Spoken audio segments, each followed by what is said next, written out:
बंजर धरती को जो अपनी मेहनत से पिघला देता और पिघलाकर उस धरती में फसल को है उगा देता, वो इस धरती माँ का लाल वीर किसान है कहलाता।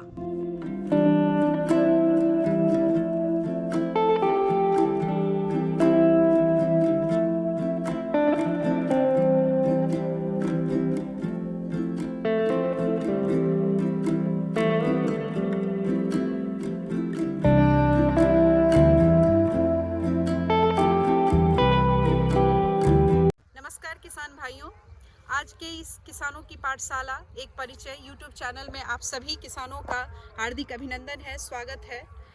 आज हम अजीत जी हमारे किसान हैं, मटिहानी प्रखंड के बलहपुर गांव के, उनके खेत पर आए हुए हैं और उनसे हम लोग आज सीखेंगे जीवामृत खाद के प्रयोग की विधि। उन्होंने जीवामृत खाद बनाया हुआ है और हम लोगों ने पिछले भाग में जीवामृत खाद के बनाने की विधि के बारे में भी सीखा और आज के इस भाग में हम लोग उसका प्रयोग किस तरह से किया जाता है उसकी जानकारी हम लोग अपने किसान अजीत जी से लेते हैं। नमस्कार अजीत जी।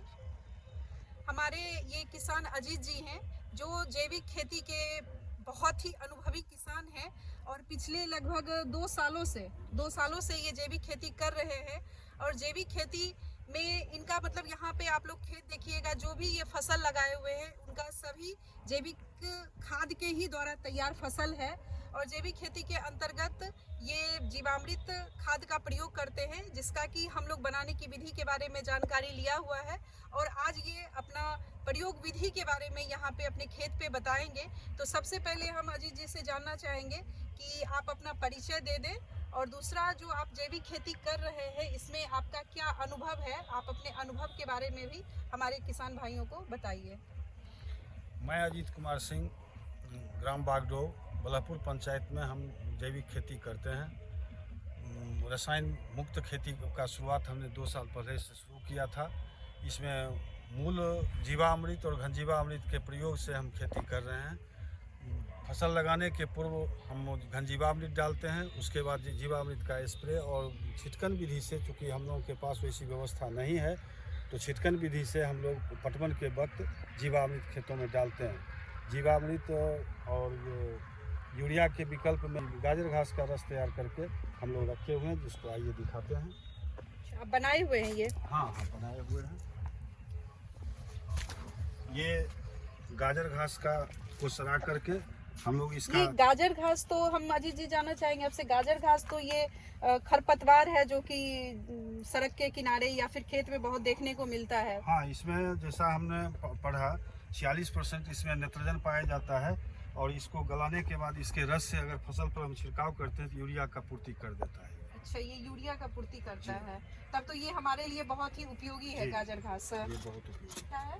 और ये हम लोग जीवामृत तैयार किए हुए हैं जो गोमूत्र, गोबर और बेसन और बरगद गाछ के नीचे की मिट्टी से तैयार किया हुआ है। इसका प्रयोग करने से खेत में जीवाणु की संख्या बढ़ जाती है और फसल में बहुत अधिक फायदा होता है। जैविक खेती के लिए यह आत्मा का काम करती है। यही जीवामृत का हम लोग छिटकन विधि से, प्रथम छिटकन विधि से, क्योंकि व्यवस्था हम लोगों के पास उस तरह का नहीं है, इसलिए छिटकन विधि से हम खेतों में जीवामृत डालते हैं। इसका प्रभाव बहुत ही सुंदर रहता है। इसमें जीवाणुओं की संख्या बढ़ जाती है, फसल का ग्रोथ अच्छा होता है, उत्पादन अच्छा होता है। हम रसायन छोड़ने के बाद इसी के सहारे आज 2 साल से खेती कर रहे हैं और इसका रिजल्ट हमको देखने के लिए अच्छा मिला है। इसका छिड़कने का जो विधि है वो है, फसल के लगने के पौधा जब 20 दिनों का होता है तो 3:1 के अनुपात में 100 लीटर में 3 लीटर जीवामृत मिला करके छिड़काव करना होता है। उसके बाद फिर 21 दिन बाद उसी का डबल कर दिया जाता है। तो जिस तरह से एज बढ़ते जाता है उस तरह से उसका करते हुए 40-50 दिनों की उम्र के होने के बाद 10:1 की विधि से 10 लीटर जीवामृत और 100 लीटर पानी में मिक्स करके इसको छिड़का जाता है। यही इसका अति है और अधिक देने की कोई आवश्यकता नहीं है। ये दूसरा उपयोग है जीवामृत का, जो स्प्रे विधि से हम पंप के द्वारा करेंगे। इसमें 5 लीटर जीवामृत 15 लीटर में डाल रहे हैं।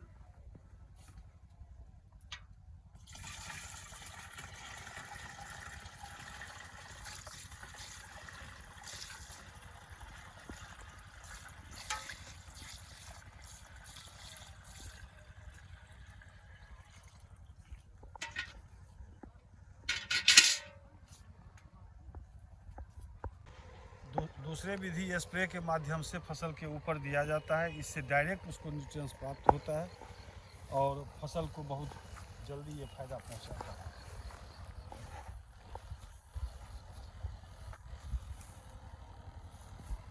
यह 100 लीटर पानी में फसल के आयु के हिसाब से डाला जाता है।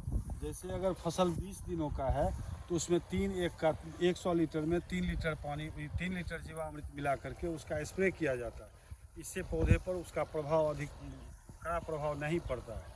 फिर पौधा अगर 40 दिन का हो जाता है, 21 दिन बाद फिर उसमें जो है पौधे में देने के लिए इसका मात्रा डबल कर दिया जाता है।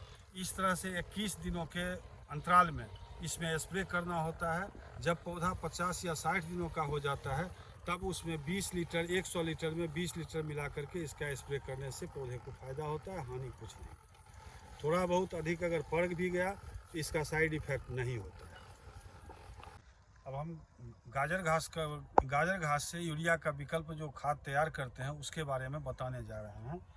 यह 60 लीटर पानी हम एक ड्राम में ले लिए, 30 केजी गाजर घास काट करके उसमें डाल दिए सड़ने के लिए।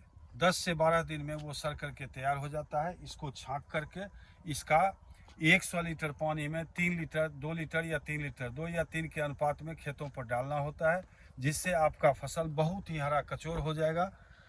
यूरिया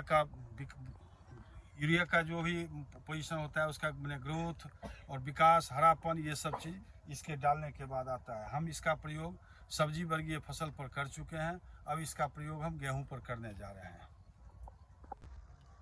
आज की डेट में यूरिया के लिए लोग मारामारी करते रहते हैं। यूरिया उसमें अधिक खर्च लगता है, लोगों का कृषि पर अर्थ का बोझ भी बढ़ता है। इस वनस्पति को अगर हम इस तरह से सड़ा करके उसमें देते हैं तो यूरिया का विकल्प ये है गाजर घास, जो किसानों के लिए सरदर्द बना हुआ था। जहाँ तहाँ खेतों में सब जगह उग गया था, लोग परेशान थे इससे, और आज इसका ये पोजीशन है कि इसको गला करके अगर हम फसल पर डालते हैं तो हमारा यूरिया का जो है पूर्ति कर देता है, जिससे हमको रुपये की बचत होती है और खरपतवार से भी निजात मिलता है। दूसरा एक और इसका है, मनुष्य के शरीर पर इसका प्रभाव जो है, अगर किसी व्यक्ति को चीनी का बीमारी है तो वह अपने पैर के नीचे कोमल टूसी को दोनों पैर से अगर 10 मिनट तक के लिए मस लें तो उनका चीनी का जो रोग है वह खत्म हो जाएगा और फिर दोबारा कभी होगा नहीं। ऐसा इसका रिजल्ट देखने के लिए मिला है। यह किसानों की आर्थिक पोजीशन ठीक हो, इसके चलते हमने एक प्रयोग किया है कि आलू को यूं ही खेत को जोतने के बाद आलू को यूं ही रख करके बीज को 20 सेंटीमीटर ऊपर से धान के लार को ढक दिए। इसमें कोई खाद को निकौनी की कोई आवश्यकता नहीं है, कमवाने की कोई आवश्यकता नहीं, मिट्टी चढ़ाने की आवश्यकता है। इसमें खाद के रूप में हमने सिर्फ जीवामृत का ऊपर से स्प्रे किया और जीवामृत का ही प्रयोग किया है।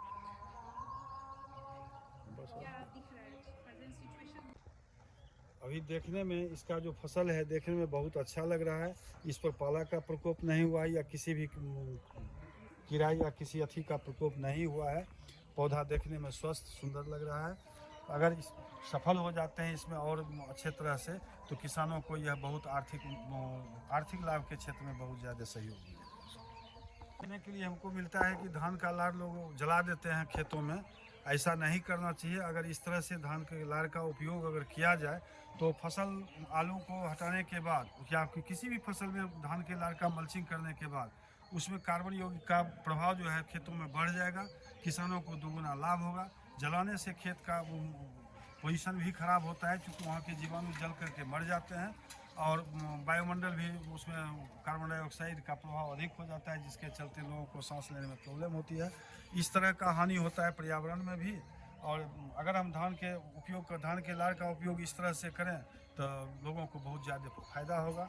दूसरी बात है कि इस पर से हम जीवामृत का स्प्रे किए। जीवामृत स्प्रे करने से जीवाणु इसके अंदर चला जाता है, जड़ के नीचे जा कर के उसका जो कंदमूल है उसको तैयार होने में उसका बहुत ज़्यादा सहयोग होता है और जीवामृत का उपयोग बहुत ही अच्छा होता है। इस पर करने के बाद खाद की बचत होती है। ये बिल्व रसायन है, यह बेल से तैयार किया जाता है। 10 लीटर पानी में 3 केजी पका हुआ बेल डाल देने के बाद 3 महीना में यह तैयार हो जाता है। यह कोई भी किसान पूरे साल अपने खेतों में प्रयोग करने के लिए अपना जिस रेशियो में वो खेती करते हैं उसी रेशियो से वो अपना खाद बना करके रख लेंगे। यह पोटास के विकल्प का काम करता है। पोटास अगर हम खेतों में नहीं देते हैं, बिल्व रसायन का प्रयोग करते हैं इसका, तो वह पोटास की पूर्ति कर देता है। यह 100 लीटर में 2 लीटर मिला करके दिया जाता है। 3 बार किसी भी पौधे पर 3 बार इसका स्प्रे करने से उसको पोटास की भरपूर पूर्ति हो जाती है और पौधे में पोटास की कमी से कोई दिक्कत नहीं होता है। ये खैनी से तैयार किया हुआ कीटनाशक है। खैनी के डंठल को खैनी के दुकान पर से 10 रुपये केजी परचेज करके हम लोग लाए थे। ला करके इसको 3 महीना के लिए सड़ने के लिए पानी में छोड़ दिए और सालों भर इसका प्रयोग करते रहते हैं। किसी भी प्रकार का कीट अगर पौधों पर उसका प्रकोप है तो उसमें स्प्रे करने के बाद उस कीटों का प्रकोप से कीटों के प्रभाव से मुक्त हो जाता है। अभी वर्तमान में मकई में गर्रा लगा हुआ है। हमने इसका प्रयोग मकई के गर्रा के रोग में किया। एक स्प्रे के बाद पूरे लाइफ तक मक्का के खेतों में पुनः किसी कीटाणु का प्रकोप हमको देखने के लिए नहीं मिला। इतना कारगर इसका प्रभाव है। कोई भी किसान 100 लीटर में 1 लीटर इसका पानी मिला करके, यानी ये खैनी का रस मिला करके खेतों में छिड़काव कर दें। फसल पर कोई दुष्प्रभाव नहीं होगा, इसका कोई साइड इफेक्ट नहीं है और कीटाणु मुक्त हो जाएगा। तो इस तरह से आज के इस भाग में हम लोगों ने जाना कि जैविक खेती अंतर्गत जीवामृत खाद प्रयोग करने की विधि के बारे में। प्रयोग करने की विधि में सबसे पहले हमारे किसान भाई ने बताया कि छिटकाव विधि से या फिर सिंचाई के माध्यम से कैसे आप जीवामृत खाद का प्रयोग कर सकते हैं। दूसरा जो प्रयोग था वो स्प्रे के माध्यम से आप कैसे जीवामृत खाद का प्रयोग कर सकते हैं, इसके बारे में इन्होंने बहुत ही अच्छी जानकारी दी। और साथ में इन्होंने वहाँ पे गाजर घास, या जिसको हमको लोग कांग्रेस घास भी कहते हैं, वो जहाँ तहाँ हमारे गांव घर में सड़क के किनारे मिलते हैं, जिसको कि किसान भाई खरपतवार कह लें या घास कह लें, उसको समझ के वो फेंक देते हैं या उसको नष्ट कर देते हैं और वो एक तरह से हमारे लिए सरदर्द बन जाता है घास। तो उसका भी प्रयोग आप लोग जैविक खाद बनाने में, और एक तरह से यूरिया का वो विकल्प के रूप में वो कार्य करता है, उसके बारे में भी किसान ने हम लोगों को जानकारी दी।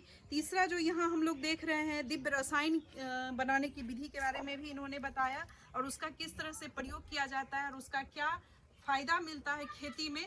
तो उसके बारे में, ये आपका बेल है, बेल का ये दिव्य रसायन तैयार किया जाता है। सीजन पे जैसे ही आपके गांव घर में बेल है, पका हुआ बेल मिलता है, उसका प्रयोग आप इसको, ये आपका पोटास के रूप में कार्य करता है। तो हम लोग बाजार पर निर्भर करते हैं खाद के लिए, रसायन के लिए, और इतना ज़्यादा मारामारी खाद का चल रहा है, उसके विकल्प के रूप में आप लोग यूरिया, पोटास का इस तरह से भरपाई खेत में कर सकते हैं। और उसके बाद हम लोग देखें यहाँ खैनी के डंठल, जो मतलब किसान को लगभग हम लोग लग रहा है कि किसानों को जानकारी नहीं है कि किसान भाई हमारे लगभग कीटों से परेशान रहते हैं कि आज इस फसल में ये कीट का प्रकोप हुआ, कल वो प्रकोप हुआ। तो कीट से भी हमारा फसल लगभग बहुत ज़्यादा क्षति हो जाता है। तो इसको क्षति ना होने दे फसल को, तो उसके विकल्प के रूप में खैनी के डंठल का भी हम लोग प्रयोग कीटनाशक के रूप में यहाँ पे देखे, किसान ने हम लोगों को बताया। तो इन्होंने कुल मिला के आज बहुत ही अच्छी जानकारी दी। इसी सब जानकारी के लिए आपको बहुत बहुत धन्यवाद अजीत जी। अगर यह वीडियो आप सभी को अच्छा लगा हो तो लाइक्स करें, ज़्यादा से ज़्यादा शेयर करें और हमारे चैनल को सब्सक्राइब करें। धन्यवाद। जय जवान, जय किसान, जय विज्ञान, जय अनुसंधान।